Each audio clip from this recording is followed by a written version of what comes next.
Olá a todos e todas, sejam bem-vindos ao nosso encontro com a temática Lei Brasileira de Inclusão e a ampliação da leitura. Este evento é um evento comemorativo, 5 anos da LBI, Lei Brasileira de Inclusão. Essa é uma iniciativa promovida pelas principais entidades ligadas ao livro no Brasil. São elas, Abre Livros, Associação Brasileira de Editores e Produtores de Conteúdo e Tecnologia Educacional, que congrega os principais produtores de livros escolares e que tem na sua presidência, na atual gestão, José Ângelo Xavier de Oliveira. A CBL, Câmara Brasileira do Livro, que congrega os principais livreiros, editores e distribuidores, que na atual gestão tem o presidente Vitor Tavares. SNEL, Sindicato Nacional de Editores de Livros, que congrega os principais editores de livros e que tem na sua presidência, na atual gestão, Marcos da Veiga Pereira. Este evento poderá ser acompanhado ao vivo pela página da CBL no Facebook, por onde também pode ser enviadas perguntas que responderemos na medida do possível ao longo deste encontro, deste evento. E, posteriormente, esse vídeo será disponibilizado nos canais das entidades organizadoras desse encontro. Para iniciar, eu quero lembrar que o escritor e editor Monteiro Lobato cunhou a famosa frase: "Um país se faz com homens e livros". Anos depois, o editor José Olímpio acrescentou: "E ideias". Ai do país que se torne um deserto de homens, livros e ideias. Quero lembrar que ainda não se descobriu nada mais barato, ágil e eficiente do que a palavra impressa, em papel ou telas digitais, para se divulgar ideias, para se contar a história da humanidade, para multiplicar as vozes da diversidade, para denunciar as injustiças, para se prever as mudanças futuras e para ser o complemento ideal da liberdade de expressão. E, claro, para promover a equidade. Este ano, completamos 5 anos da LBI, Lei Brasileira de Inclusão, Lei número 13.146, que entrou em vigor em janeiro de 2016.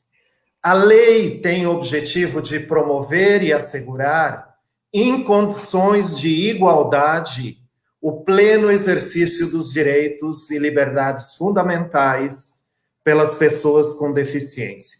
E de acordo com a última pesquisa do IBGE, nós temos 12,4 milhões de cidadãos brasileiros que possuem algum tipo de deficiência física ou psicológica. Permitam-me lembrar, pelo menos, 3 artigos bem rápidos dessa lei, da Lei Brasileira de Inclusão, no que tange ao setor do livro. Então, eu vou direto para o artigo 42, no seu primeiro parágrafo, para lembrar que é vedada a recusa de oferta de obra intelectual em formato acessível à pessoa com deficiência, sob qualquer argumento, inclusive sobre a alegação de proteção dos direitos de propriedade intelectual. No artigo 68, no parágrafo 1 e no parágrafo 2, no primeiro parágrafo, consta que nos editais de compra de livros, inclusive para abastecimento ou atualização de acervos de biblioteca em todos os níveis e modalidades de educação e de bibliotecas públicas, o poder público deverá adotar cláusulas de impedimento à participação de editoras que não ofertem sua produção também em formatos acessíveis. E, no segundo parágrafo, consideram-se formatos acessíveis os arquivos digitais que possam ser reconhecidos e acessados por softwares, leitores de telas ou outras tecnologias assistivas que vierem a substituí-los, permitindo leitura com voz sintetizada, ampliação de caracteres, diferentes contrastes e impressão em braille. Bom, temos o privilégio para que, neste diálogo de hoje, alguns convidados, e a nossa dinâmica será mais ou menos a seguinte: cada convidado terá 15 minutos para expor o tema, e, na sequência, responderemos algumas perguntas que chegarem até a gente pertinentes a esta temática. Nossos convidados para este diálogo são o professor Carlos Ferrari, que vai falar sobre a implementação da lei e os desafios, levando em conta também o Tratado de Marrakech. O professor Carlos é mestre em administração pela Universidade Municipal de São Caetano do Sul e pós-graduado em marketing e comunicação persuasiva pela Fundação Casper Libero. Presidiu o Conselho Nacional de Assistência Social de 2010 a 2012, atuou como titular no Conselho Nacional de Saúde e atualmente é membro do CONAD, Conselho Nacional dos Direitos da Pessoa com Deficiência. É professor, conteudista, consultor relacionado à gestão e à implementação e controle social no âmbito de políticas públicas de assistência social e inclusão de pessoas com deficiência. Secretário de Tecnologia da União Latino-Americana de Cegos, diretor de comunicação do Comitê Brasileiro de Organizações Representativas das Pessoas com Deficiência, diretor de Articulação e Relações Internacionais da Organização Nacional de Cegos do Brasil, autor de alguns livros, consultor internacional para a inclusão na República Dominicana, curador, podcaster e conteudista de um site www.socialsoluções.com. Dr. Fabiano Moraes, que falará sobre a implementação da lei e os desafios do Ministério Público, procurador da República, atualmente atuando em Caxias do Sul, no Rio Grande do Sul, coordenador do GT Inclusão de Pessoas com Deficiência, foi também procurador regional dos direitos do cidadão no Rio Grande do Sul, no período de 2015 a 2017, e foi juiz federal substituto no Paraná nos anos de 2000 e de 2001. Nádia César Rodrigues, que falará sobre a implementação da lei e os desafios no que diz respeito ao governo e à aquisição de livros e materiais didáticos e de literatura. A Nádia é coordenadora geral dos programas do livro no FNDE-MEC, foi coordenadora de logística e distribuição no FNDE, coordenadora de habilitação e registro no FNDE, professora de língua estrangeira, graduação em letras pela UNB, espanhol, com especialização em espanhol, e tem especialização em finanças e orçamento público. Mais tarde se juntará com este grupo o deputado federal Felipe Rigoni, que falará de experiência pessoal dele e ações no parlamento na implementação da Lei Brasileira de Inclusão. Acho que todo mundo conhece, mas o Felipe é formado em Engenharia de Produção pela Universidade Federal de Ouro Preto, mestre em Políticas Públicas pela Universidade de Oxford, e foi, em 2018, foi o primeiro deputado federal cego eleito na história da Câmara Federal. E é cofundador do movimento Acredito e líder do Renova BR.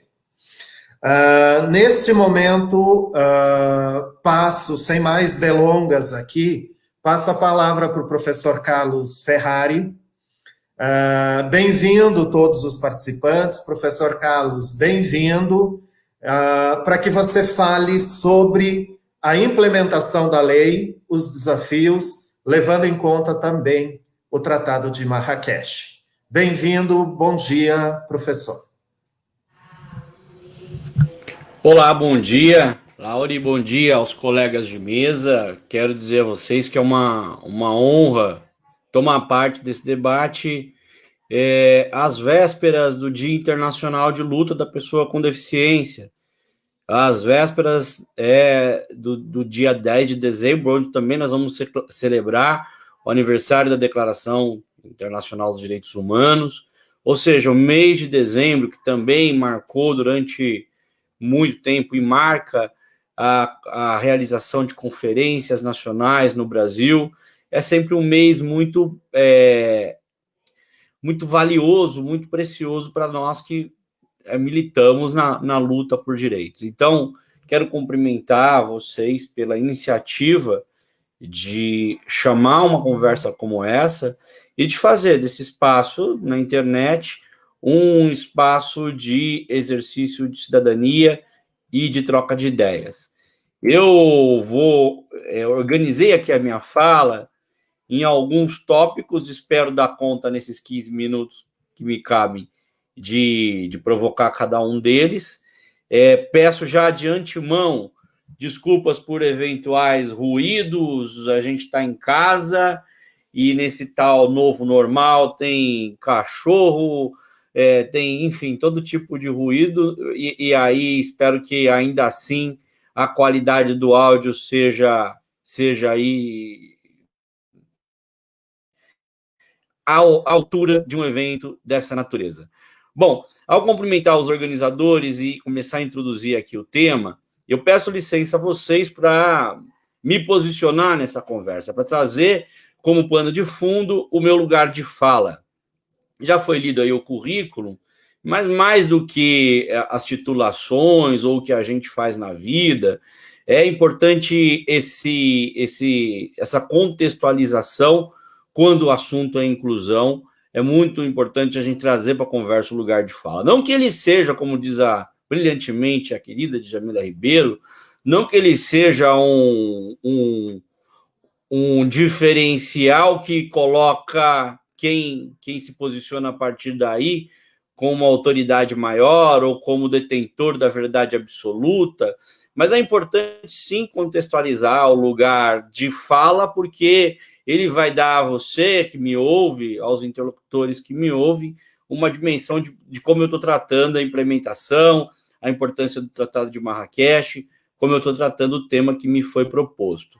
Esse lugar de fala, ele tem algumas camadas, e a primeira, mais importante de todas elas, é, sem dúvida, de fato, a minha condição de pessoa com deficiência. Ser cego é, sim, um diferencial, é algo que me define, é uma condição humana que durante muito tempo foi negligenciada como tal, já teve no campo da doença, da tragédia, da maldição, da divindade, e quando nós, sociedade brasileira, reconhecemos a deficiência, aliás, a sociedade mundial, global, a deficiência como uma condição humana, é sim algo de motivo de grande celebração, de júbilo, e precisa ser dito. É preciso ser dito que esse palestrante se reconhece como pessoa com deficiência e que essa condição me deixou, Laura, durante muitos anos, distante dos livros.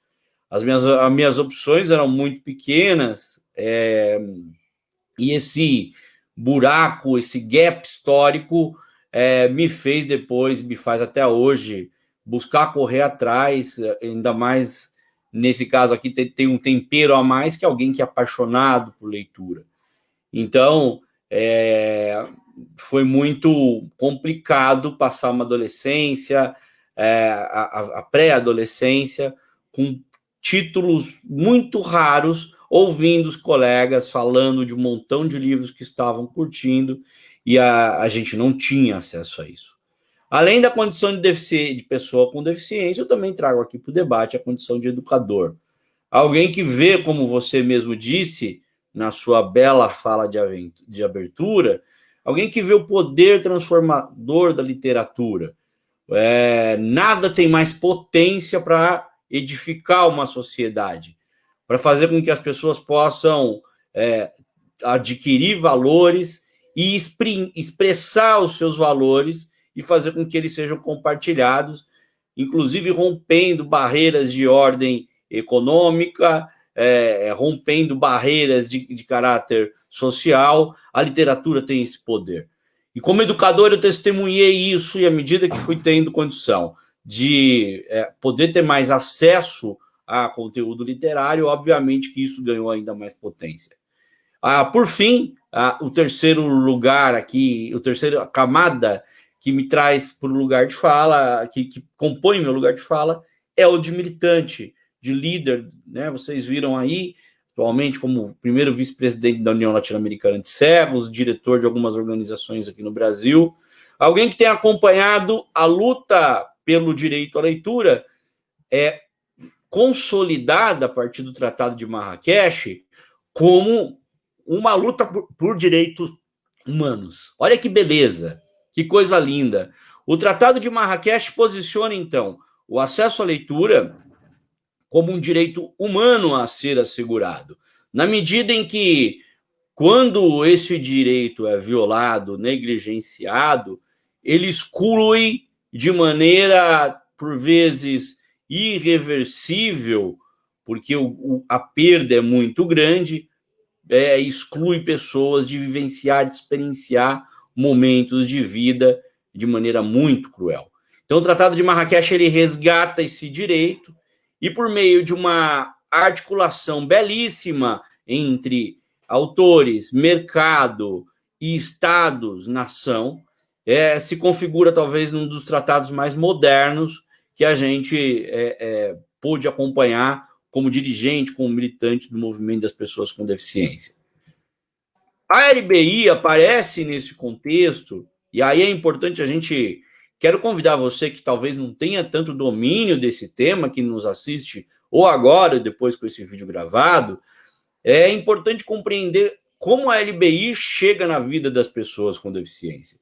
O Brasil já tinha uma série de conquistas legais importantes, nós experimentamos e testemunhamos a aprovação de uma Constituição que não à toa recebe o nome de Constituição Cidadã, mas porque sim, uma Constituição que baliza a concretização de um Estado democrático de direito, nos permite vislumbrar o nascimento de uma seguridade social muito moderna e que abre portas para a década de 90, o Brasil poder consolidar uma série de leis bastante modernas. Lei Orgânica da Assistência Social, Lei Orgânica da Saúde. Então, veja, muita conquista bacana e todas elas, Lauri, incluindo a pessoa com deficiência. Se você for ler a Lei Orgânica da Previdência Social, vai tratar de questões relacionadas à pessoa com deficiência. Na Lei Orgânica da Assistência, da mesma forma. A gente vai falar de habilitação e reabilitação, a gente vai falar, enfim, um belo ordenamento jurídico. Então, a década de 90 foi o momento onde a gente pavimentou tudo isso. E no início dos anos 2000, o Brasil ratifica a Convenção Internacional dos Direitos da Pessoa com Deficiência e abre as portas para uma lei brasileira que faz do direito da pessoa com deficiência algo verdadeiramente real na vida da sociedade. Porque, se não, vejamos, a Lei Brasileira de Inclusão ela vai trazer conceituações essenciais para que a sociedade, de fato, materialize a inclusão, traga a inclusão para o campo da realidade. A Lei Brasileira de Inclusão vai nos dizer o que é acessibilidade, o que é tecnologia assistiva, o que é desenho universal, o que é adaptação razoável. São, para além de conceitos, são valores verdadeiramente que precisam ser incorporados. A Lei Brasileira de Inclusão vai falar de discriminação por deficiência e, ao definir isso como tal, tipificar essa situação como crime. Ou seja, dizendo para a sociedade brasileira que nós vamos criar acordos, pactos, mas também vamos punir na medida em que a Lei Brasileira de Inclusão não seja reconhecida como tal. A Lei Brasileira de Inclusão vai nos dizer do direito da pessoa com deficiência ao trabalho e ao esporte, ao lazer e, principalmente, ou não tão menos importante, tão importante quanto a educação, a cultura, e aí entra o nosso papo. A Lei Brasileira de Inclusão, então, abre todos os caminhos para que questões como o que eu vivenciei na infância, de não ter acesso a um livro que todo mundo estava lendo naquele momento, O Gênio do Crime, lá nos anos 80, quem tem minha idade, por volta de 44 anos, sabe do que eu estou falando, né? Então, como é que tinha que fazer? A mãe tinha que ler, alguém tinha que gravar, uma entidade que precisava produzir, e aí demorava de 6, 7, 8 meses para ficar pronto. A lei abre caminho para que essa perda de vivência, de experiências, possa ser corrigida. Quais são os grandes desafios para implementar isso hoje, inclusive fazendo valer o Tratado de Marrakech? Nós temos como desafio, primeiro, implementar uma condição de que, de fato, se possa ter uma rede de entidades autorizadas, se possa ter pactos que envolvam editores, autores, no sentido de pensar estratégias para que obras cheguem às pessoas com deficiência. Precisamos ter um catálogo onde a gente conheça o que está sendo produzido em formato acessível. E qual o formato? É Braille, é EPUB, é audiolivro, né? Então, um grande catálogo onde a gente consiga indexar isso. A gente precisa ter a estruturação de estratégias que produza conteúdo acessível para além do tradicional ou do mainstream, resgatando, inclusive, o que não foi produzido lá atrás. Então, existe um gap importante que a gente precisa dar conta desse gap. Eu aponto como os 3 grandes desafios, então, uma rede de entidades autorizadas, um catálogo nacional que padronize os formatos, que dê visibilidade ao que está sendo produzido, e que a gente consiga também ter qualidade na produção de distintos formatos. Para fechar, que eu já recebi aqui um recadinho, que eu estou chegando perto do meu tempo, quero dizer a vocês que quando a gente fala de Lei Brasileira de Inclusão e de leitura, de acesso à leitura, eu posso fazer dois movimentos. O primeiro é olhar para os artigos que tratam do tema na LBI e dizer nós precisamos cumprir. Esse é um, de fato, que é importante. O outro é ter clareza que, à medida que a gente constitui pactos entre os múltiplos atores, dentre eles os que estão aqui, CBL, enfim, a gente consegue dar conta de todos os outros. Porque a empregabilidade da pessoa com deficiência passa por acesso à literatura, a educação, o acesso ao lazer, tudo isso passa por acesso à literatura, por produção de formatos acessíveis e por estratégias. Então, eu chamo aos envolvidos aqui a essa reflexão de que é necessário mais momentos como esse. É necessário investimento, sim, fundamental que a gente tenha investimento, dinheiro colocado nisso, estratégias desenhadas e que a gente caminhe junto, porque muito precisa ser feito. Agora, é muito legal participar de um momento desse. Quem está protagonizando, né, quem está chamando, são atores que cada vez se apresentam como mais parceiros nessa construção. Eu espero ter atendido a expectativa de vocês e me coloco à disposição para esclarecer dúvidas que possam surgir ao longo do debate. Obrigado, um bom dia. Professor Carlos, muito obrigado pelas contribuições iniciais. Permaneça conosco aqui, que, claro, respeitando o limite que você colocou, tem no final do evento, você precisa sair um pouquinho com antecedência. E antes de passar a palavra aqui para o doutor Fabiano, eu quero deixar um registro em cima até um pouquinho da sua fala, professor Carlos, que todas as entidades do livro que estão promovendo esse encontro, Abre Livros, CBL e SNEL, desde 1º de janeiro de 2016, atendem a todas as solicitações de livros acessíveis que nós recebemos. Dos 4 cantos do país, nós temos aí, sempre que recebemos solicitações, são milhares de livros que a gente já disponibilizou no formato acessível para que todo mundo tenha esse acesso. Então, agora eu passo a palavra ao Dr. Fabiano de Moraes, que falará sobre a implementação da lei e os desafios do Ministério Público. Muito bem-vindo, obrigado por aceitar o convite, Dr. Fabiano. Bom dia a todas e todos. Muito bom poder falar um pouco da Lei Brasileira de Inclusão e ampliação da leitura, nesse tema que é muito importante. Só me inscrever um pouco para quem não está me vendo, né? Eu sou um homem branco, cabelo curto, barba curta, talvez mais grisalho até do que eu gostaria, né? Usando óculos, uma camisa com listras curtas, finas, e ao fundo tem uma parede cinza, né? Primeiro, eu queria agradecer a CBL, a Aberlivros, ao SNEL por esse evento, né, que eu achei muito importante a questão da leitura do livro acessível, do livro em formato acessível, que é algo que a gente estava há pouco tempo não falava muito, né? E cumprimentar os demais integrantes dessa mesa virtual, o Laurino, nosso mediador, o professor Carlos Ferrari, muito importante as manifestações dele, Nádia Rodrigues, o deputado Felipe Rigoni, o Kleber, que faz a tradução para Libras, que normalmente eu sou o terror do intérprete de Libras, porque eu falo muito rápido, e a Vivi, o pessoal está um suporte muito, muito bom todo o evento.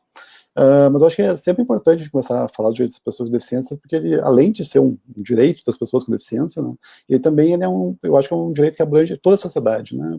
As pessoas precisam conviver com a diversidade e a capacidade das pessoas com deficiência. Isso é muito importante para esse convívio que existe entre as pessoas com e sem deficiência.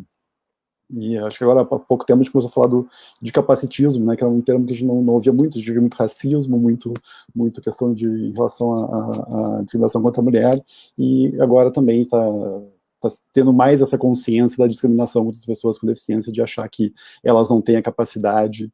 E isso vem eu acho, dessa luta histórica das pessoas com deficiência, né, que ela surge naquele modelo caritativo, né, que a pessoa com deficiência é vista apenas como um indivíduo incapaz, e quando não, indispensável, né? A gente tem períodos aí que até que poderia ser exterminado. Isso ocorreu até recentemente, menos de um século atrás, considerando a época da Segunda Guerra, em que havia até propagandas nazistas dizendo quanto custa uma pessoa com deficiência para o Estado, então poderia ser dispensável sua vida. Depois a gente passa para um modelo médico, né, que a pessoa com deficiência é vista como um indivíduo deficiente, que teria uma doença e que devia ser um objeto, apenas como objeto de cura, né? E a partir do modelo social, já que toda deficiência decorre da própria sociedade, que é excludente, daí a gente chegar no nosso modelo atual, que é o biopsicossocial, né, que é um olhar baseado nos direitos humanos, que ele considera as duas questões, né, de impedimento de longo prazo da pessoa, que seja físico, sensorial, mental ou intelectual, e que com a interação com barreiras pode obstruir a sua participação em igualdade de condições. Eu acho que esse é o modelo que é em construção, né? A própria convenção fala que a definição da pessoa com deficiência é um modelo em construção, mas esse é o modelo atual. E a gente pode considerar um marco a própria Constituição, né, que ela tem como um dos fundamentos a dignidade da pessoa humana. Então, e o objetivo dela é o bem de todos, sem qualquer discriminação. Então, qualquer resquício de discriminação ele já teria ficado no passado, pelo menos desde a Constituição de 88 e a Convenção da ONU de 2006, né? A gente vai completar 5 anos da LBI, o ano que vem também a gente completa 15 anos da Convenção dos Direitos das Pessoas com Deficiência. Eu acho que é um marco importante, a grande maioria dos países aderiram à Convenção, né, colocando a sua importância, e o próprio Brasil ele incorporou a Convenção como emenda à Constituição. Então, na verdade, a gente tem... as pessoas desconhecem isso, mas como a Convenção é uma emenda à Constituição, ela tem a mesma força da Constituição, então a gente pode considerar que, em relação aos direitos das pessoas com deficiência, a gente tem o maior número de artigos possíveis na Constituição, porque a Convenção ela é incorporada como se fosse a Convenção. Então esse é o nosso marco, nossa medida que a gente tem que levar. Todos os direitos das pessoas com deficiência têm força constitucional e está acima inclusive da própria LBI, que ela vem digamos assim, tentar colocar em prática os direitos que a Convenção já estabelece, né? E essa discriminação contra a pessoa com deficiência, que vai dizer que ela abrange qualquer diferenciação ou restrição que possibilite o exercício de qualquer direito. Pode ser um direito político, esse era um problema em relação às pessoas com deficiência intelectual, que até pouco tempo, até antes da Lei Brasileira de Inclusão, ainda tinha o seu direito a voto suprimido. Possibilidade de direitos econômicos, direitos sociais, direitos civis, que é o caso da incapacidade, né, que ainda a gente guarda resquícios na curatela, e também em relação ao exercício dos direitos culturais, que a gente vai entrar na questão do livro, né, que é um direito cultural que muito tempo, eu vou falar do professor Carlos ali, que ficava sem acesso ao livro, né, quando todos os colegas podiam, demorava 6 meses para receber um livro e conseguir ter acesso, dependia de outras pessoas para conseguir, né. Por isso que a discriminação abrange, inclusive, uma recusa em adaptação razoável. Como há uma necessidade de que todos os meios de comunicação sejam acessíveis, sempre que não houver uma acessibilidade, essa recusa, ela implica numa discriminação da pessoa com deficiência. E isso, o Ministério Público, ele costuma atuar para que seja sanada essa discriminação. E por isso que a gente sempre fala que quando se cria um meio de comunicação, seja um livro, seja um programa, seja uma live na internet, a gente sempre deve pensar no desenho universal, né? Que é a concepção do produto para que ele possa ser utilizado igualmente por a maioria das pessoas, todas as pessoas, se possível, independente de ter um eventual impedimento. Então, por isso, as questões de audiodescrição, Libras e outros formatos acessíveis são muito importantes já quando se pensa no formato, porque sempre que quando vai se adaptar a um formato que não foi pensado no modelo de desenho universal, ele acaba sendo mais complicado, às vezes não consegue atingir seu objetivo, e também, às vezes, é mais custoso para os próprios organizadores que criam o evento ou o livro. E isso é importante também porque, na verdade, ao não disponibilizar um formato que seja acessível, desenho universal, também está se excluindo pessoas que têm capacidade econômica e poderiam estar consumindo esse produto, né? Então a gente sempre fala que essa concepção do desenho universal é importante. A gente sempre ficou muito vinculado à questão da acessibilidade como em relação à pessoa com deficiência física, mas ela é em relação a toda e qualquer pessoa que tem algum tipo de impedimento. E essa acessibilidade, a gente sempre espera que haja uma supressão das barreiras e obstáculos, né? E essa supressão de barreiras e obstáculos, ela passa também por acesso à cultura. Esse eu acho que é o nosso ponto fundamental aqui, que a gente considera a cultura, e o livro é uma essência da difusão da cultura, do conhecimento e de entretenimento, e que seja também possível que haja os formatos plenamente acessíveis. E, na verdade, a acessibilidade ela acaba beneficiando a todos, né? Alguns necessitam dela necessariamente, né? Mas cada vez mais todas as pessoas acabam necessitando em um ou outro momento de que todos os bens sejam acessíveis. A gente pensa no envelhecimento da população, né? Cada vez mais as pessoas vivem mais, e vivendo mais também acabam que vão ocorrer mais limitações para essas pessoas, né? Então a gente vê hoje em dia prédios que foram concebidos com 3, 4 andares, que não tem elevador, só escada, e pessoas idosas que acabam vivendo presas no prédio, porque elas não podem sair, não conseguem se locomover. Então, tudo porque não houve esse pensamento na acessibilidade como um direito de todos. E eu acho que é importante destacar que uma questão da Convenção, né, sobre os direitos da pessoa com deficiência, no artigo 21, ele fala que é fornecer prontamente, sem custo adicional, às pessoas com deficiência todas as informações destinadas ao público em geral, em formatos acessíveis e tecnologias apropriadas aos diferentes tipos de deficiência. Por isso que, quando a gente fala do livro acessível e dos portais que o Snell e a Aberlivros disponibilizam para o acesso ao livro, nesse formato, que adveio de uma atuação conjunta do Ministério Público com as associações, ele cria esse direito e torna real esse direito que já vinha previsto nas normas. A gente tem esse problema no Brasil, né, de que algumas normas não pegam, né? Então, uma das tarefas de todas as pessoas é fazer com que as normas de direitos de pessoas com deficiência elas peguem e sejam cumpridas. A gente sabe que os avanços nessa questão é muito lento, né? A gente vê pelos eventos, assim, em grande parte, no começo, quando participava, a maioria das pessoas da área jurídica, por exemplo, elas não se interessavam muito pelo tema, mas eram próprias pessoas com deficiência que buscavam as informações, e aos poucos isso já vem mudando. Hoje a gente vê que essa sementinha da Convenção da Lei Brasileira de Inclusão, aos poucos elas estão sendo incutidas como uma necessidade. A questão da vida independente da pessoa com deficiência, né? O respeito à autonomia da pessoa com deficiência é fundamental, né?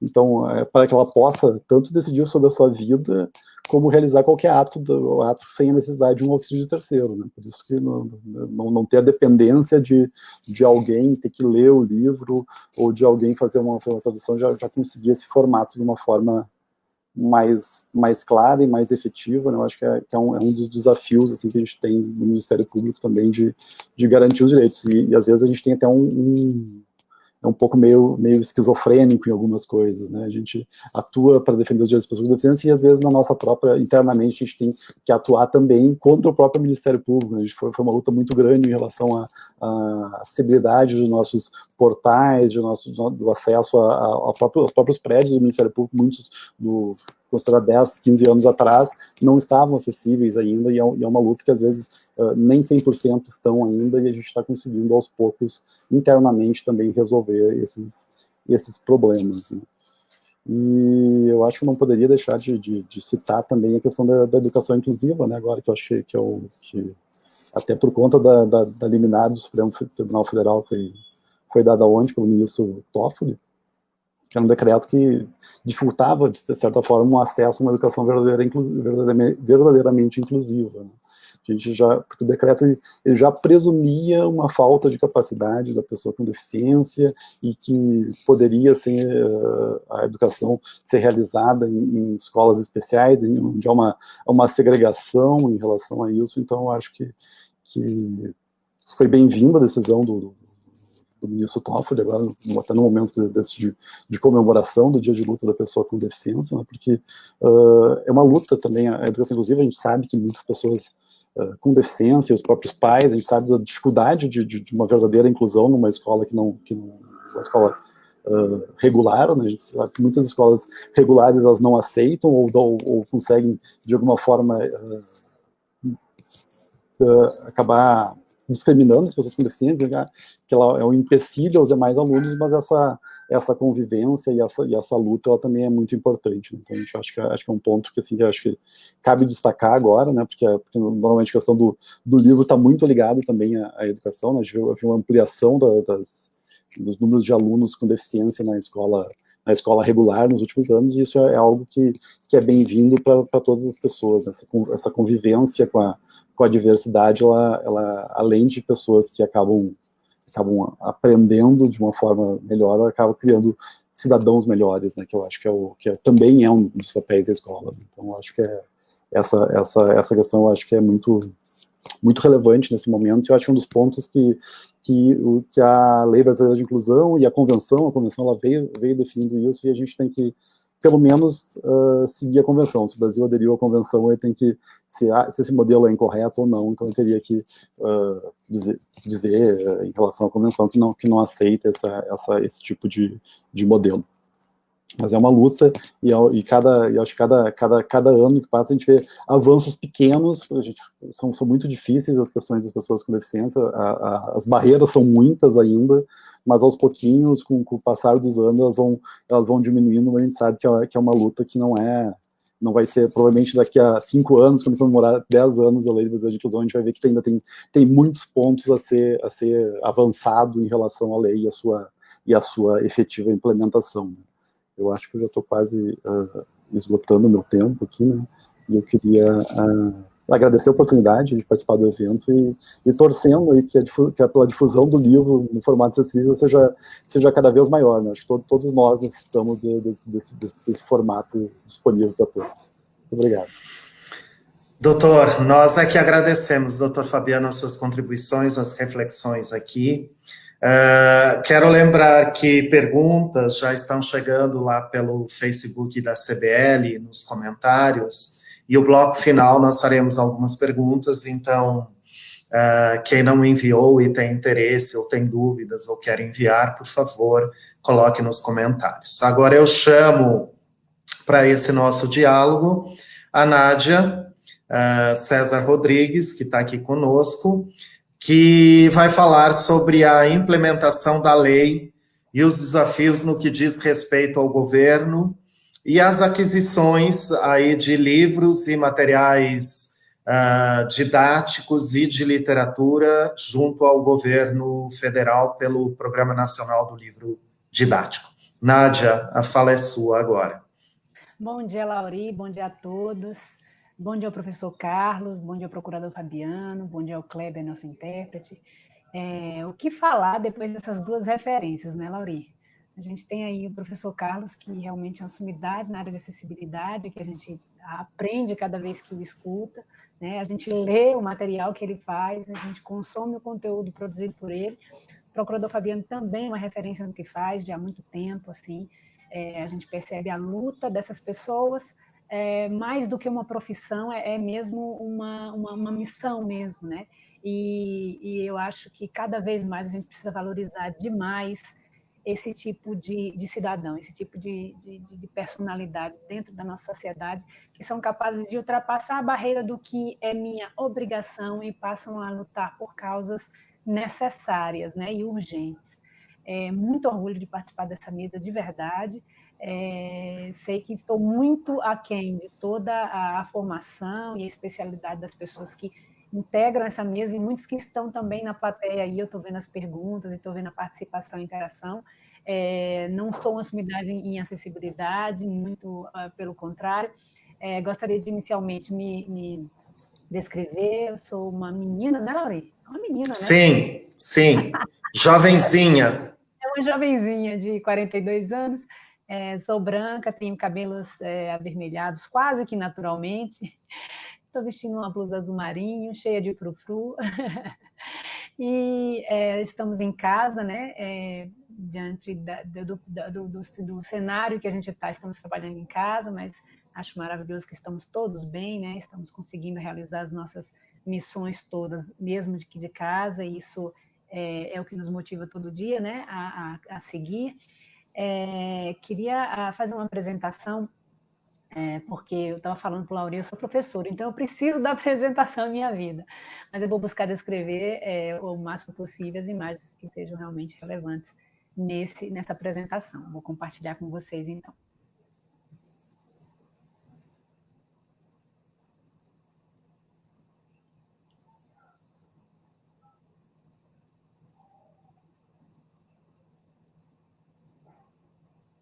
Pronto. Todo mundo vendo aí? Estamos vendo, Nádia, pode seguir. PNLD e acessibilidade é o primeiro slide aqui. Isso, e aí a gente tem aí, então, a logo do PNLD, e temos aí uma pessoa fazendo leitura em um livro em braille, ou pelo menos umas mãos aparecendo, fazendo a leitura do livro em braille, né? E a minha missão é um pouco falar dessas políticas públicas voltadas para conteúdos mesmo, nós, no âmbito do Ministério da Educação, trabalhamos, então, com o Programa Nacional do Livro e do Material Didático, o PNLD, e ele é uma política que já tem 83 anos, né? Não com esse nome, mas nesse formato de fornecer para a escola materiais didáticos, e é uma caminhada muito bonita de desenvolvimento, de evolução, tanto da qualidade física como dos conteúdos mesmo. Hoje o PNLD, enquanto livro didático, o mercado editorial que trabalha com isso, são referências internacionais em qualidade, isso dá muito orgulho para nós todos, mas teve esse tempo de maturação mesmo, né? Quando nasceu atendendo especificamente aquelas séries iniciais de alfabetização, no Brasil, onde a maioria é analfabeto, então ele veio mesmo para ser uma grande ferramenta para o professor, que não detinha sequer formação naquela época, 1937, Então, ele foi podendo evoluir e crescer junto com a educação brasileira, que embora os pessimistas digam que vai muito mal, eu acho que a gente evoluiu e cresceu muito, né, no nosso curto período de amadurecimento institucional e de cidadania mesmo, a gente evoluiu bastante. E eu trouxe uns números porque eu acho que números sempre diz um pouco do tamanho do PNLD, né? Atendemos na última compra 147 mil escolas, 35 milhões de estudantes, 170 milhões de livros. Para a gente ter uma ideia, assim, 35 milhões de estudantes sendo atendidos é praticamente a população de uma Espanha inteira. É como se a gente entregasse para todos os espanhóis livros, né? E nesse caso são 170 milhões de livros, né? Se a gente fosse entregar para cada habitante um livro, não seria só a Espanha, mas pelo menos uns 5 ou 6 países europeus sendo atendido com um livro na mão, todos os anos. Então, isso nos dá muito orgulho, né? E aí ele teve esse tempo de caminhada. Mas com relação à acessibilidade, eu queria pedir licença a vocês, a gente está aqui perante pessoas que têm uma longa caminhada na acessibilidade, eu queria fazer aqui um retorno rápido, muito menos para falar historicamente da acessibilidade, mas mais para fazer um recorte muito meu de como isso foi caminhando, muito mais um exercício de olhar para trás para olhar para frente. E aí eu fiz alguns recortes que eu achei como sinalizações importantes, como em 1973, a lei da reabilitação nos Estados Unidos, que traz algumas regras de adaptação, tanto para o trabalho como para a educação superior ali, fornecida pelo Estado. Então, foi um primeiro movimento de legislação que veio para, de alguma forma, demonstrar essa necessidade que a sociedade já se via incomodada de viver em uma realidade realmente muito desigual.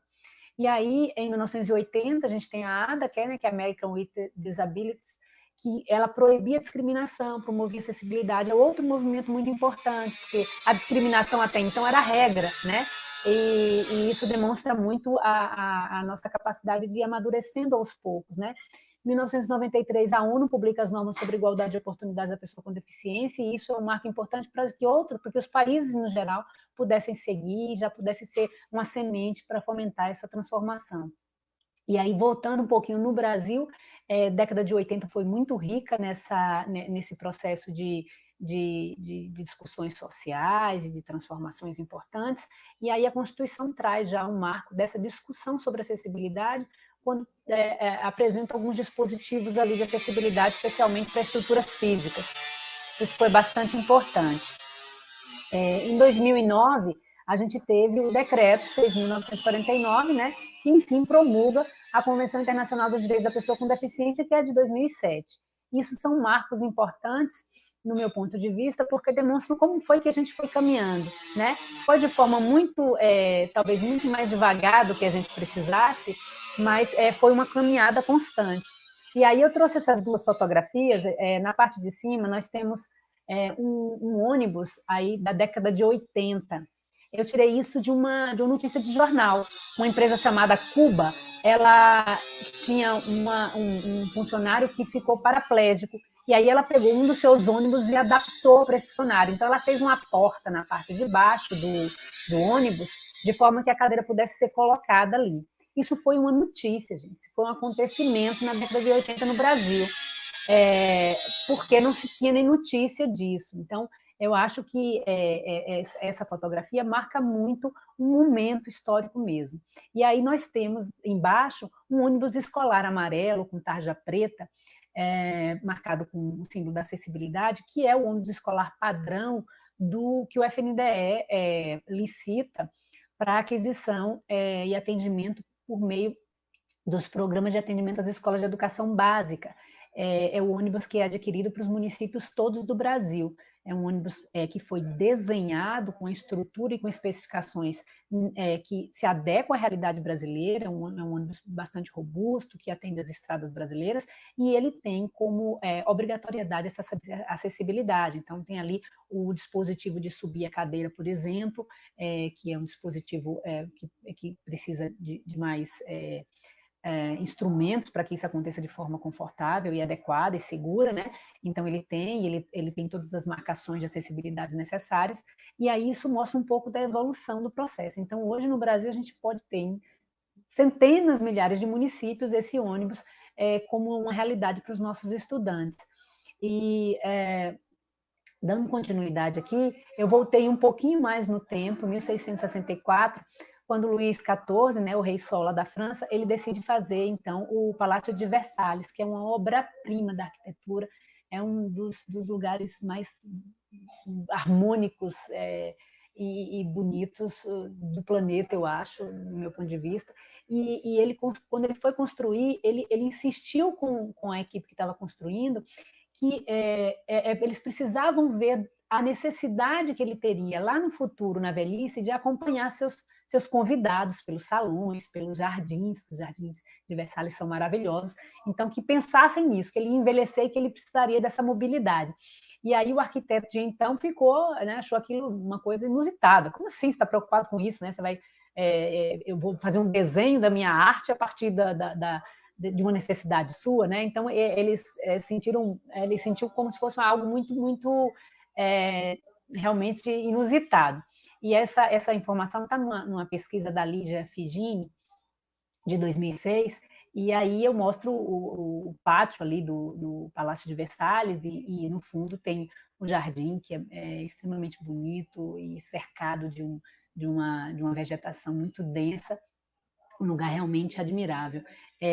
Mas Luís XIV era um visionário, né? Ele entendia que esses processos precisavam ser vistos, e isso já é uma sinalização muito importante. Voltando para o PNLD, a gente tem, então, uma caminhada aí que nem sempre é fácil. Acho que é muito importante a sociedade ter muito claro isso. Lidar com política pública não é uma coisa linear, não é uma coisa simples, não é uma coisa que a gente pode ter uma ideia e aplicar de imediato. Primeiro porque essa ideia que parece fantástica no mundo privado ou em um outro contexto, ela não se adapta, ela não serve. Às vezes ela até prejudica a política pública. Depois, porque existe um rito necessário e burocrático que não é só para dificultar as coisas, mas para torná-las transparentes, para torná-las com retornos para a sociedade efetivos. Então, não se pode fazer não se pode ir testando, né, para ver se dá certo. Bom, aí a gente tem que, em 99, o FNDE, o MEC e o Instituto Benjamin Constant, aparece aí a figura do Instituto Benjamin Constant, que é um prédio lindo lá no Rio de Janeiro, eles fazem a transcrição de 20 títulos para os anos iniciais. A transcrição era muito demorada e aí não podia imprimir tudo isso. O que foi feito? Se disponibilizou em um formato magnético para que as escolas fizessem a impressão local, quem tivesse a impressora Braille. Lá e depois, em 2001, foram impressos, sim, pelo Benjamin Constant, 90 títulos, e aí distribuído para vários alunos que estavam cadastrados. Né? Nessa época, acho que nem o INEP ainda não tinha a contagem do estudante com deficiência, o tipo de deficiência. Em 2009, então, surge a tecnologia MacDaisy, que é uma tecnologia que permitia que o aluno ouvisse o livro. Né? Então, foi uma caminhada aí de anos para que se chegasse ao MacDaisy. E aí eu fiz um outro apanhado aqui. Ao fundo a gente tem um livro em braille, com tinta ampliada, aberto, e na frente a gente tem os últimos anos do PNLD aí. O PNLD, em 2017, então, foi aplicado o EPUB, que aí é uma tecnologia muito melhor, que permite não só a audição do livro, como também o contraste, né, a ampliação, é um recurso bem mais rico. Em 2019, então, vinha o Braille junto com o EPUB, e aí se atende os anos iniciais do ensino fundamental, todos os estudantes que têm obras escolhidas naquela escola, porque cada escola pode escolher o material que vai usar. Esse era um grande complicador. O aluno cego, ele recebia um material diferente do da escola, porque não dava tempo produzir um igual, né? E aí, com esse novo modelo, felizmente, foi possível transcrever em um curto prazo para que o aluno recebesse o mesmo livro que é aplicado na escola, que é usado para os alunos videntes.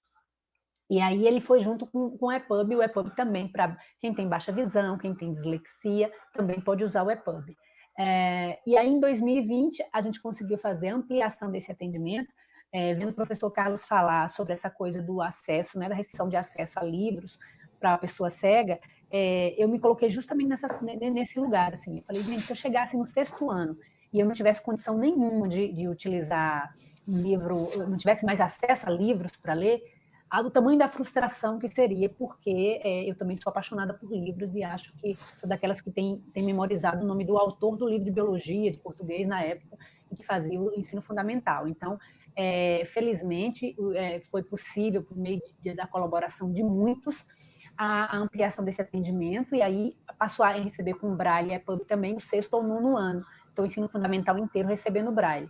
Em 2021, a gente tem o atendimento, vai ter o atendimento do ensino médio, o edital já está no ar, e ele prevê já, além do EPUB para o ensino médio, também Libras, nos recursos digitais todos, né? E aí, para 2022, a gente está fazendo esse exercício para a educação infantil de conseguir não só materiais específicos para o cego, e aí não mais Braille, porque é educação infantil, mas recursos específicos para essa formação inicial do estudante, como também materiais em Libras, que nascem em Libras, que não são transcrições, não são traduções, são materiais já em Libras mesmo, com português como segunda língua. Esse é um novo desafio para nós. E em 23, o edital deve sair até dezembro, e a gente busca que o livro já nasça acessível, que qualquer livro inscrito no PNLD venha já com os recursos de acessibilidade caminhando aí para o modelo universal. Esse é um processo que a gente está batalhando para que aconteça. A gente conta muito com a parceria das editoras, dos produtores de conteúdo desse país, e isso tem sido uma caminhada muito conjunta nossa, entre todos, para que aconteça. É preciso ter essa percepção de que todos somos pela educação, então todos temos que fazer a nossa parte. Entendo que os desafios e as lutas são constantes, tanto do lado dos produtores, como do lado do Estado, como do lado do Ministério Público, por exemplo, que está aí sempre atuando junto para que as coisas aconteçam da melhor maneira, e aí a gente precisa mesmo caminhar de mãos dadas. Eu entendo que não há outro caminho a não ser compartilharmos juntos essas metas que a gente tem para uma sociedade mais justa, mais inclusiva, onde todo mundo tenha direito a ter acesso a um conteúdo e às informações que são realmente transformadoras, né? Por último, eu queria trazer aqui os números da acessibilidade, o que tem sido conquistado nesses últimos anos. Então, nos últimos 5 anos, a gente tem aí um grande movimento de crescimento nesse atendimento. A gente teve 18 mil acessos aos materiais em EPUB, a gente teve 186 volumes de material em Braille produzidos, com 24 milhões de páginas Braille impressas com tinta Braille, né?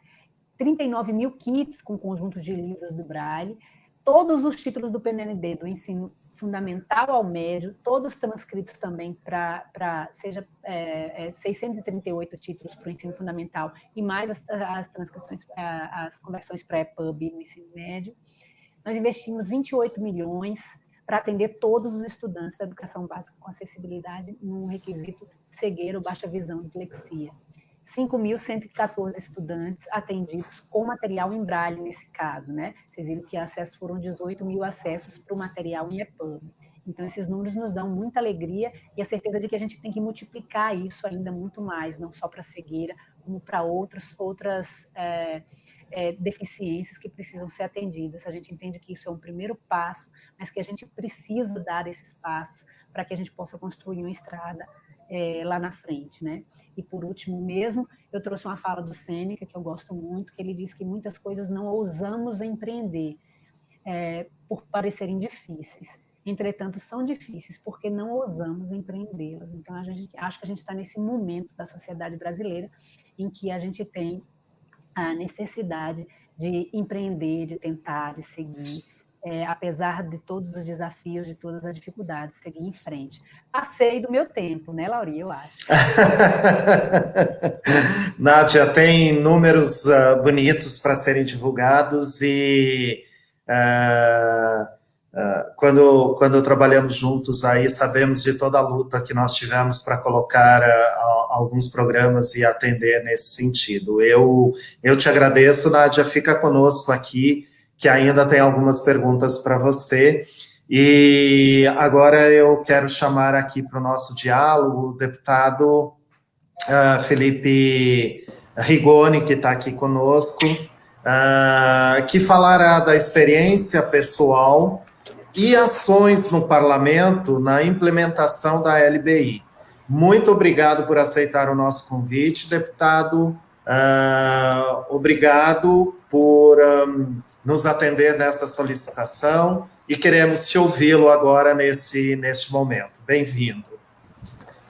Bom dia, Lauri, bom dia a todos e todas. Queria agradecer o convite, né, agradecendo a Abre Livros, a CBL, a SNEL, cumprimentar meus colegas aqui de painel, a Nádia, o Fabiano e o Carlos, dizer que eu estou muito feliz aqui de falar sobre esse assunto.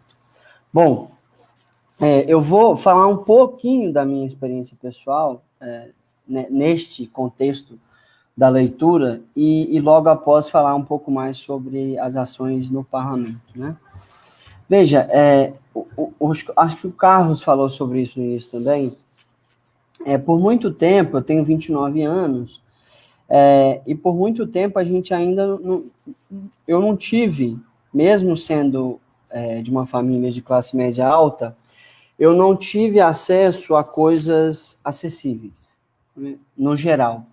E livros era o caso também, né? Então, minha mãe leu muitos livros para mim, né, quando eu era mais novo. E mesmo depois de eu ter aprendido o Braille, a gente só tinha em algumas bibliotecas no Espírito Santo muito poucos livros, apenas de literatura clássica, o que na época não me interessava tanto. Então, eu acabei não tendo muito acesso à leitura acessível por bastante tempo da minha vida, né? Até depois que eu aprendi o Braille, eu nunca me dei muito bem com Braille. Eu até brinco que eu sou cego, mas eu sou ruim de ser cego, porque eu nunca me dei muito bem com o Braille. O que aconteceu comigo? Assim, logo depois que eu fui para a faculdade, a gente teve acesso a softwares de leitura, e eu comecei a ter muito acesso a outras maneiras de ter a leitura acessível, como o audiolivro, que foi um movimento que começou no Brasil recentemente, né? Não faz tanto tempo que a gente tem audiolivro no mercado mesmo. E aí, depois que eu aprendi o inglês, que a coisa melhorou mesmo. Que aí eu tinha audiolivro para quase todos os livros que eu queria. E aí, depois de ter adquirido o smartphone, chegou os EPUBs, livros já digitalizados, então a coisa melhorou muito, assim. Então, hoje, a minha atividade, inclusive parlamentar, é praticamente feita de maneira digital, né? E desde a faculdade eu fazia muito isso, eu fiz engenharia, então já era praticamente tudo digital, e desde quando eu fui também para Oxford, por exemplo, eu fiz um mestrado em políticas públicas na Universidade de Oxford, a forma com a qual eu escolhi, né, porque lá eles dão a opção, se eu quero tudo em braille, se eu quero tudo digital e etc., a forma com a qual eu escolhi foi a digital. E por que eu estou dizendo isso, né? Porque existem uma série de maneiras hoje em dia que a gente consegue promover a acessibilidade e, em específico, a leitura acessível, né? E eu costumo dizer, o Carlos falou muito bem isso no início, o Fabiano também, a LBI ela abre todas as portas. Em termos de legislação, o Brasil, eu não vou dizer 100%, mas o Brasil está muito bem servido de legislação no que se trata de inclusão. Desde a convenção, que foi recepcionada com status constitucional, até a LBI, que foi uma lei muito bem feita, dialogada com vários atores, etc. Como o tema aqui já trata, a dificuldade do Brasil está na aplicação da LBI, né? Então, por quê? Porque só criar a lei não adianta, você tem que executar a lei, e executar a lei exige políticas públicas específicas, exige recursos financeiros específicos, né? E no caso aqui não são pequenos os recursos financeiros, Então, nós temos ainda um grande papel pela frente para conseguir colocar todas as necessidades e os direitos ali colocados na LBI, de fato, na ponta, para as pessoas terem acesso. Né? Fiquei feliz de ouvir a Nádia sobre o PNLD.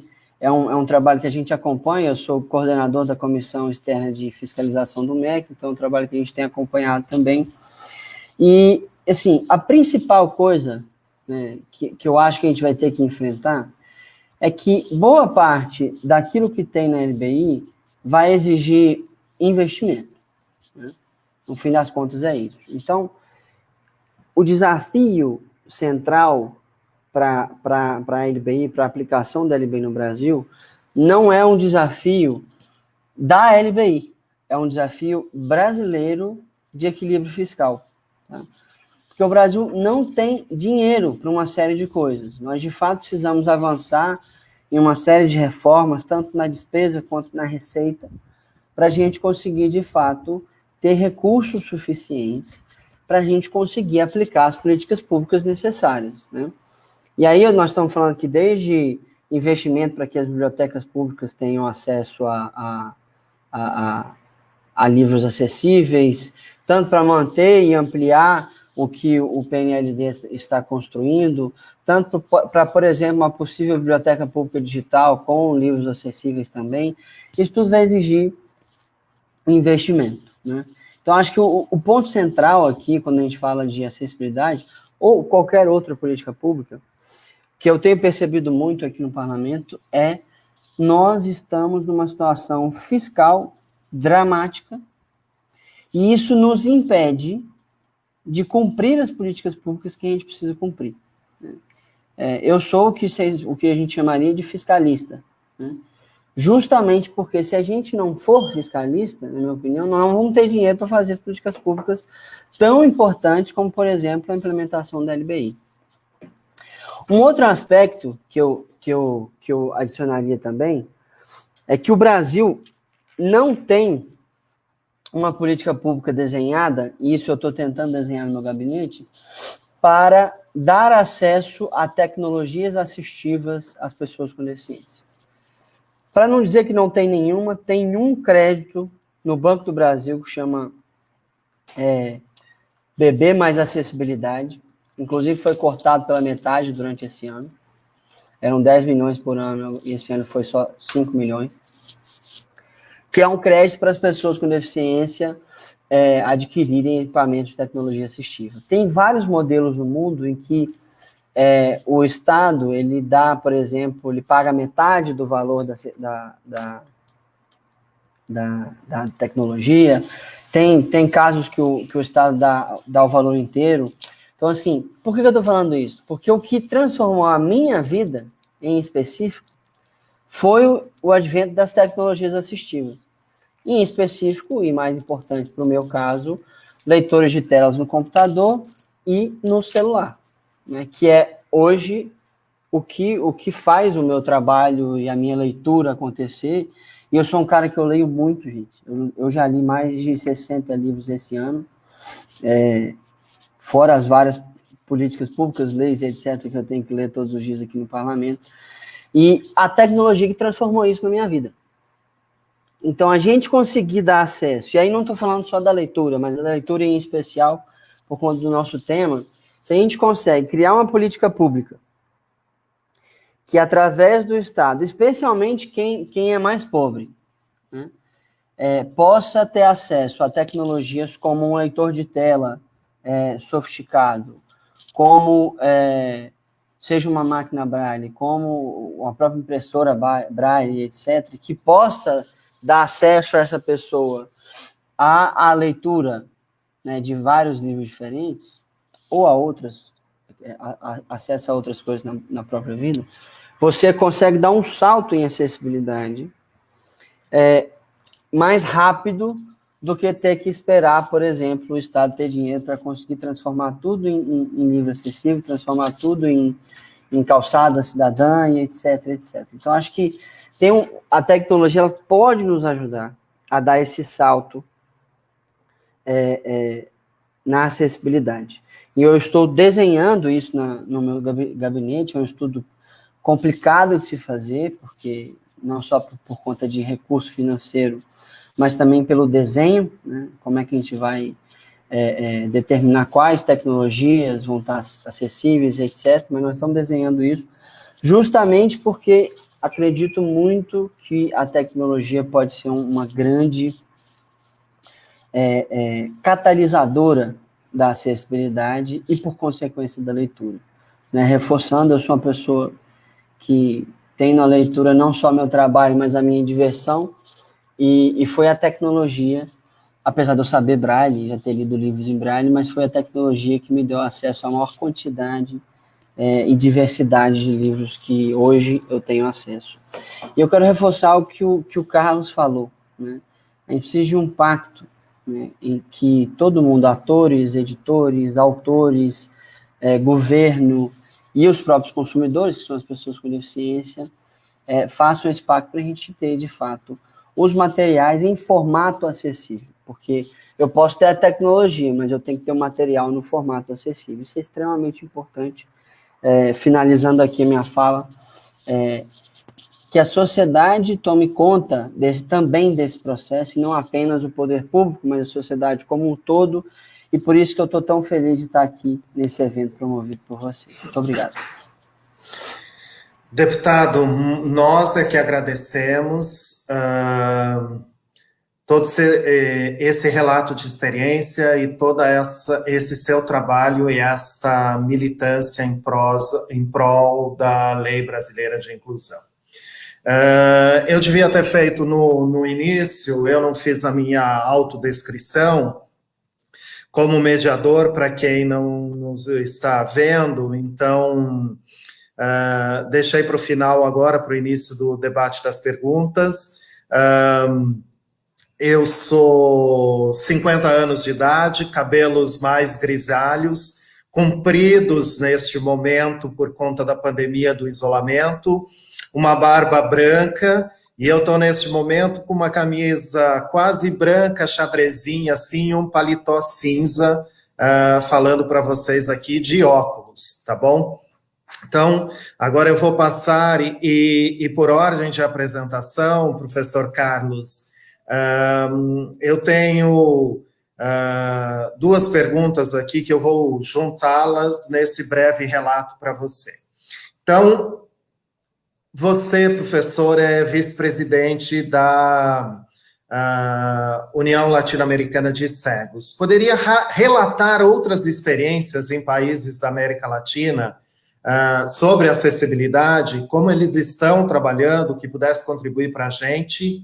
E tem uma pergunta do Pedro Melier, que eu acho que também endereçada aqui a você, que com a ratificação iminente implantação do Tratado de Marrakech, me parece que outras condições como dislexia, descalculia, serão incluídas nos beneficiários de leis de inclusão. Não sei se você tem alguma informação ou alguém aqui tenha e queira contribuir também em relação a isso. Então, professor Carlos, contigo a palavra. Legal. Primeiro quero pedir desculpa que eu vou ter que sair logo em seguida, né? Havia avisado, mas dizer que o papo aqui tá bom demais. De fato, o Pedro, primeiro um abraço ao Pedro. O Pedro nos honra aí como um dos brasileiros que conhece demais isso tudo que a gente está falando, uma das grandes referências no mundo ao se tratar de leitura acessível e de produção de conteúdos em diferentes formatos acessíveis. Verdade, o Tratado de Marrakech ele amplia o acesso à leitura para outras áreas da deficiência, para outros segmentos de deficiência, que até então, né, a lei de direitos autorais que o Brasil tem não alcançava esse público. Então, a dislexia, a própria deficiência intelectual em alguma medida, né, isso precisa ser refletido, mas principalmente a dislexia, essas pessoas vão ser muito beneficiadas com a ratificação e a implementação do tratado. Olhando para a América Latina, eu acho que a gente está mais ou menos... primeiro, o Brasil está bem adiantado no que se refere à qualidade de produção de conteúdos. Há que se dizer, eu estou no time do Felipe, aí eu leio muito, estou nessa faixa aí também de número de livros, e há que se dizer que a comunidade produz muito também, né? Muito, o movimento cegos trocam livros, enfim, além do que o mercado nos oferece, a possibilidade de excepcionalidade no direito do autor faz com que a comunidade também produza muito. Mas eu acho que hoje a gente é uma referência para a América Latina, temos bons trabalhos como a Tiflo Livros na Argentina, que inclusive abrange outros estados. O pessoal na Costa Rica, no Panamá, na América Central, criando algumas estratégias de produção também em diferentes formatos, mas hoje eu não tenho dúvidas em afirmar que a gente se apresenta como uma referência, porque o que acontece é que a gente tem um desafio para além da produção dos distintos formatos, e aí o Brasil se coloca como um player estratégico do Tratado de Marrakech, porque a gente vai poder contribuir muito com países de língua portuguesa nesse intercâmbio transfronteiriço, pelo alto nível de produção. Além dessa questão estratégica, a gente tem uma experiência muito potente no que se refere à qualificação dos formatos. Então, lembra que eu falei? Não basta você ter o conteúdo produzido, mas se ele não tiver qualidade, se eu não conseguir, por exemplo, saber como é que uma tabela está sendo organizada, as notas de rodapé, a descrição de gráficos, a descrição de figuras, tudo isso faz com que a experiência literária seja muito mais profunda. E o Brasil tem avançado muito nisso. Obrigado, professor Carlos. Doutor Fabiano, vou passar na sequência das falas aqui. Desculpa. Pedir licença para me retirar e agradecer a vocês aí pelo carinho, me colocando à disposição, né? Pelo e-mail da ONCB, o institucional, @ONCB, que é de Organização Nacional de Cegos do Brasil, .org.br, para quem quiser fazer contato. Pedir desculpa de antemão por ter que sair um pouquinho mais cedo, que a gente já está entrando em outra reunião. Tá bom? Um grande abraço a todos e todas. Valeu. Muito obrigado, professor Carlos. Nós é que agradecemos as suas contribuições e parabéns pelo seu trabalho, e pode contar conosco, com as entidades ligadas ao livro, quando você precisar de alguma coisa, tá bom? Estamos aqui. Um abração. Doutor Fabiano, então, o senhor poderia nos explicar como o acesso à sala de atendimento ao cidadão pode contribuir para a garantia desses direitos das pessoas com deficiência? Perfeito. Eu acho que eu gostaria também de falar muito feliz da fala do deputado Felipe em relação a investimento em políticas públicas para pessoas com deficiência, né? Que eu acho que é investimento realmente. Tu deixa de pensar a pessoa com deficiência na parte assistencial e é um dinheiro que vai ser economizado da questão assistencial depois, fazendo a produção das pessoas com deficiência ser efetiva. Em relação à nossa sala de atendimento, é importante que as pessoas com deficiência elas também nos tragam as dificuldades que elas têm em relação à acessibilidade, né? Muitas vezes a gente não chega até nós os principais desafios, as principais dificuldades que elas enfrentam no dia a dia. A gente tem um site que, felizmente, agora a gente acha que está acessível, pelo menos. A gente tem esse grande problema também que muitos portais do governo federal ainda eles são parcialmente acessíveis. A gente também teve um trabalho muito grande em tentar melhorar a acessibilidade dos sites do próprio governo. A gente não está nem falando de sites privados, que também é um horror, e eu acho que é um campo que a gente tem que avançar, que muita parte da informação agora também vem pela internet, né? Então a gente tem que avançar um pouco nessas questões de exigir de sites, principalmente de notícias, que são mais acessados, sites mais acessados para eles que tenham esse formato, e chegar a essas reclamações para nós é muito importante, né? Do que às vezes a gente está pensando que a dificuldade maior é uma e a dificuldade maior é outra, né? Então, ninguém melhor do que as pessoas com deficiência para dizer exatamente quais são as maiores dificuldades que elas enfrentam, do que o Ministério Público Federal pode ajudar, pode auxiliar em que tornar a vida delas mais, não diria fáceis, mas mais produtivas para a sociedade, né? Obrigado, doutor Fabiano. Nádia, agora vou te colocar na roda de conversa aqui.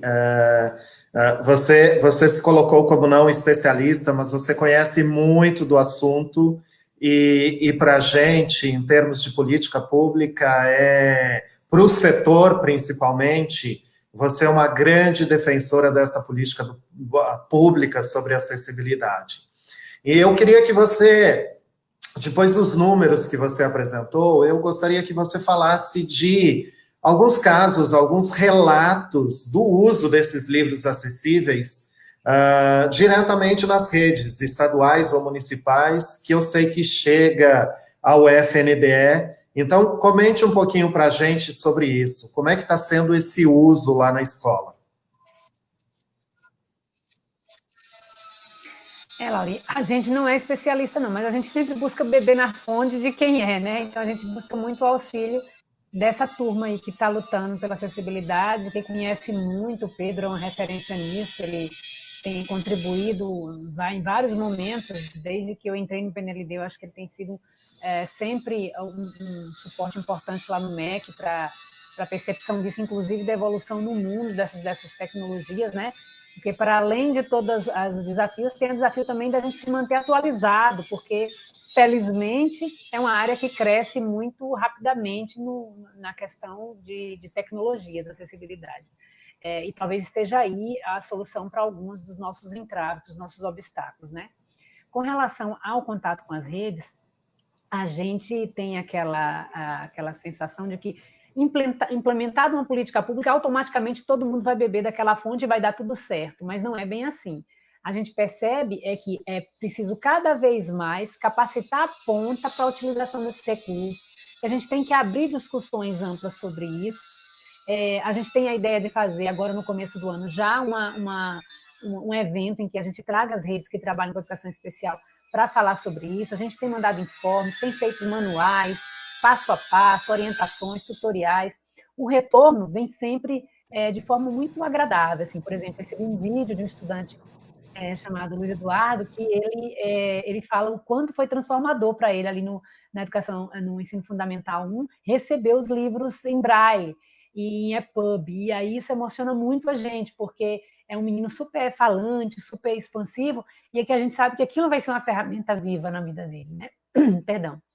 Nos eventos que a gente faz também, onde tem acesso aos professores, a gente tem esse feedback do professor dizendo, ufa, que bom que agora eu tenho um recurso como EPUB, que bom que chegou um material em braille para eu trabalhar com o meu estudante, porque o professor quer muito fazer, às vezes não tem essa ferramenta, então isso é um retorno que sempre nos motiva muito. Por outro lado, a gente entende que precisa ser muito fomentada essa coisa de formação, de informação também. A gente tem feito agora no mês de dezembro, novembro, dezembro, estamos fazendo encontros estaduais, com cada um dos participantes, dos implementadores do PNLD nas secretarias de educação, municipais e estaduais.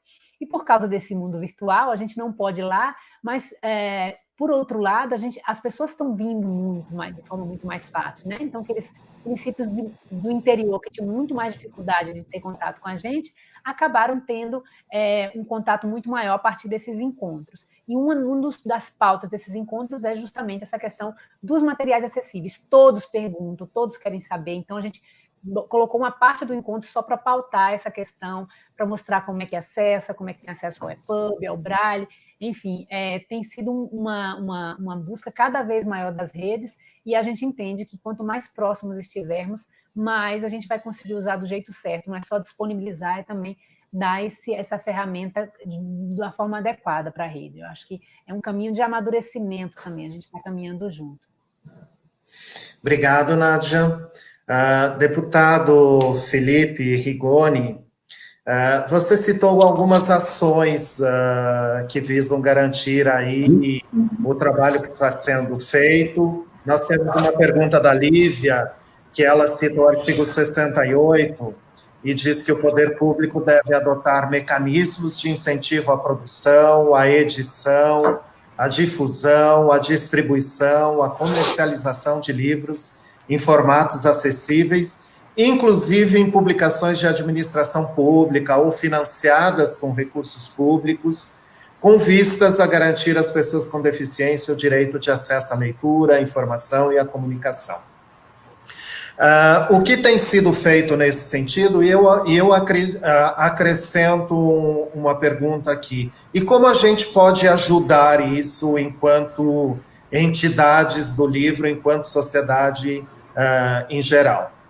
Gostaríamos de te ouvi-lo, deputado.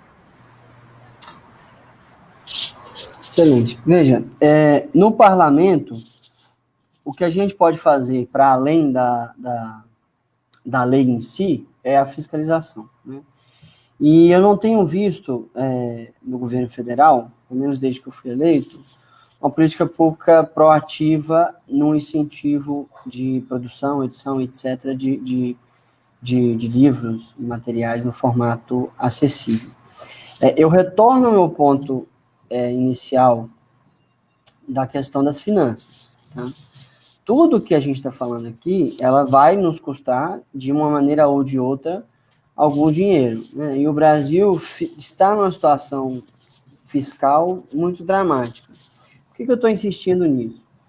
Porque para a gente fazer uma política pública nesse sentido, seja na publicação dos materiais públicos e abertos, seja no incentivo dos materiais privados para que eles sejam acessíveis, isso vai custar, de uma maneira ou de outra, algum dinheiro para o Estado. E a gente vai precisar de ter esse espaço no orçamento. Não temos, né? É muito baixo o espaço orçamentário que a gente tem hoje. Nós estamos para votar o orçamento nas próximas semanas e a situação é assim, muito dramática. Um segundo ponto bom, de fato, não há uma política pública, pelo menos não que já tem conhecimento de minha parte, no incentivo da produção do material acessível em funcionamento hoje, né? Agora, cabe a nós, inclusive a mim, uma cobrança nesse sentido, né? E eu acho que não só na produção de materiais, mas, por exemplo, um outro estudo que a gente está conduzindo no gabinete como é que a gente consegue fazer a web, ou seja, a internet, também acessível. Porque na web existem várias coisas importantes que as pessoas podem ter acesso em termos de leitura. E nem todos os sites, aliás, são poucos os sites que são, de fato, acessíveis para pessoas com deficiência, em especial cegas e surdas. Então, assim, tem ainda um grande caminho pela frente que nós vamos ter que enfrentar. Esse caminho precisa de recurso e, naturalmente, ele precisa de intenção política do Executivo para fazer essa política pública. Obrigado, deputado. Eu gostaria de que vocês fizessem as considerações finais aqui. Já estamos encerrando, já 1h30 que nós estamos aqui dialogando. Então, doutor Fabiano, as suas considerações, depois a Nádia na sequência, e depois deputado Felipe, também as considerações finais. Eu acho que eu tenho só a agradecer, né? Normalmente esses eventos eu acabo aprendendo mais do que contribuindo. Sempre é um prazer ver algumas questões que estão andando muito bem. A Nádia colocou bem a questão do livro didático do formato acessível. Acho que é um exemplo que existe no Brasil em relação a isso, né? E que essa luta ela é contínua, né? A luta das pessoas com deficiência, que é uma luta que não deve ser só das pessoas com deficiência, mas de todos. Ela é contínua. A gente sabe dos recursos limitados que ele dizia do poder público agora num momento complexo, mas existem várias coisas que a gente pode, aos pouquinhos, avançando. Esperamos que talvez um próximo evento desse a gente já possa trazer melhores notícias do que o evento anterior, que é sempre esse nosso desejo, né? Muito obrigado a todos e todas. Nádia? Exatamente isso, Fabiana. A gente sai aprendendo melhor do que a gente entrou, né? Muita informação muito importante para a gente, inclusive a nível de perguntas, assim. Isso só demonstra como é importante esse tipo de evento. Eu tenho participado agora nos últimos tempos de alguns eventos assim, acho que isso demonstra muito o quanto a gente precisa, né, discutir esse assunto e como ele é necessário e urgente. Então, isso me alegra muito. E ter esse conjunto de construtores de conteúdo, que são vocês, Abrelivro, CBL, SNEL, promovendo esse tipo de evento, isso faz com que vocês também se demonstrem o quanto vocês estão participando desse processo e o quanto é importante que vocês participem mesmo, assim, durante essa caminhada nossa, a atuação de vocês, inclusive com relação à questão dos direitos autorais, pré-pub, todo esse movimento de boa vontade de fazer acontecer, foi super importante. Sem a atuação de vocês, não tem como isso caminhar de forma ágil como precisa acontecer, e aí a gente conta sempre com essa posição de que vocês são formadores de opinião, vocês são os construtores dos conteúdos que estão nos livros didáticos e literários desse país, e que o papel de vocês na educação é tão fundamental como o dos outros agentes, assim. A gente espera sempre contar com vocês nessa luta pela acessibilidade. Deputado Felipe. Acho que seu micro... agora abriu. Abriu? Isso, perfeito. Bom, eu queria agradecer a todos e todas pela atenção, agradecer a Abrelivros, a CBL e a SNEL pelo convite, agradecer em especial os nossos queridos colegas aqui de painel que, reforçando a fala deles, a gente sempre sai com mais aprendizado e aprendemos muito mais do que contribuímos, e dizer que é isso, assim, a gente tem uma luta grande pela frente. A leitura é algo extremamente importante, eu acho, para a vida humana, e é muito importante que a leitura esteja acessível para todas as pessoas, independente de qualquer impedimento ou deficiência que a gente tenha. Então, contem comigo, e qualquer necessidade, sugestão ou demanda, pode entrar em contato com o nosso gabinete, através dos canais oficiais, que a gente responde e atua em cima. Tá bom, gente? Muito obrigado. Bom, gente, da minha parte foi um privilégio. Eu também quero registrar aqui que este evento nós tivemos o Kleber como intérprete em Libras nos acompanhando, que está aqui conosco desde o início. Um privilégio mesmo dialogar com vocês. Em nome da Abrelivros e do seu presidente Ângelo, em nome da CBL, do presidente Vitor e SNEL, do Marcos, eu quero agradecer vocês pelas contribuições, todo o público que nos assistiu. Essas entidades estão sempre abertas a atender, a trabalhar, a promover espaços sobre acessibilidade. Foi ótimo esse diálogo, muito obrigado e até uma próxima oportunidade. Obrigado mesmo. Tchau.